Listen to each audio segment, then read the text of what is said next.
Hello everyone. Today I wanted to talk to you about a different idea that I've had where essentially we know that demons kind of come up through the shadow and the inner self of the id and the collective subconsciousness, and as Jung said, as one shadow is tied down to the bottom of hell, it also reaches up into heaven. And so I've kind of had this new idea that the demons aren't only residing inside our mind as dark thoughts and dark compulsions, but they also exist as coming through things that we usually trust, and that our natural reaction gives rise to those ideas. So an example would be that someone that you trust or that you're used to interacting with is annoying you, or they're saying things that are unusual about them, and maybe they have their own demons coming in through their thoughts and their mind. But it's this idea that demons don't just jump and manifest into our minds, but they come through things that want to make us manifest and become possessed by them.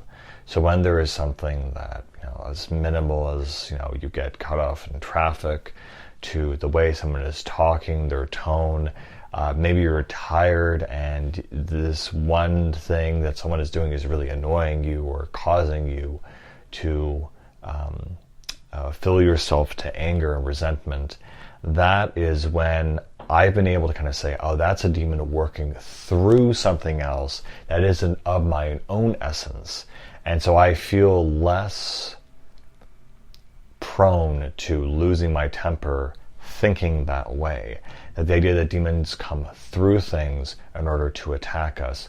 And so instead of me getting angry and possessed and trying to deal with this thing or person or situation in a way that might be unconstructive and again answers the call to evil, I can be more productive and proactive about it. The one kind of perfect example I would give is actually Moses. When they're in the desert and they're just about to enter the Holy Land, it's this amazingly kind of ridiculous / stupid moment where the Israelites have said, oh, give us food, give us water, give us whatever. They've gone through this journey through the desert and they're finally at the Holy Land.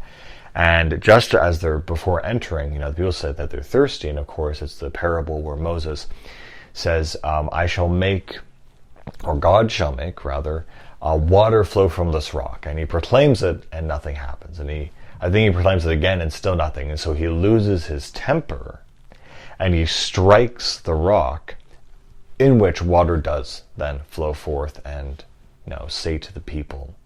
But because of that one thing he did, God then said, you are not the perfect prophet that I wanted you to be. So therefore you may not enter the Holy Land, and you may essentially perish on the mountaintop overlooking this land. And it seems like such an unfair situation to be put in. But when God calls you to be the savior of his people in that time, besides Jesus, especially in the Jewish tradition, they consider Moses to be their savior, essentially. And he's like, number 2, basically. And so you can see even there, when he loses his faith in God and his frustration gets the better of him, he loses his composure, and that's what causes him to lose God's favor, that he's just as human as everyone else. And so again, I apply this exact same scenario to the practical days of our lives. When something should work and it should work the way you intend and it's not, and you get frustrated, one way I think of it, that is a demon or an energy inviting anger within you. It's inviting you to be angry at it. It's inviting you to lose your composure and your connection with a higher spirit. So when these small frustrations are coming, and they're really tempting us, aren't they? I like to think of demons moving through those things and through our loved ones and through our familiar people when they are doing things that are, again, arousing our anger and our lower energies to manifest. And so I think going forward, you kind of have to put on the armor of God over your heart, but over your soul as well, and to also reject those temptations to anger.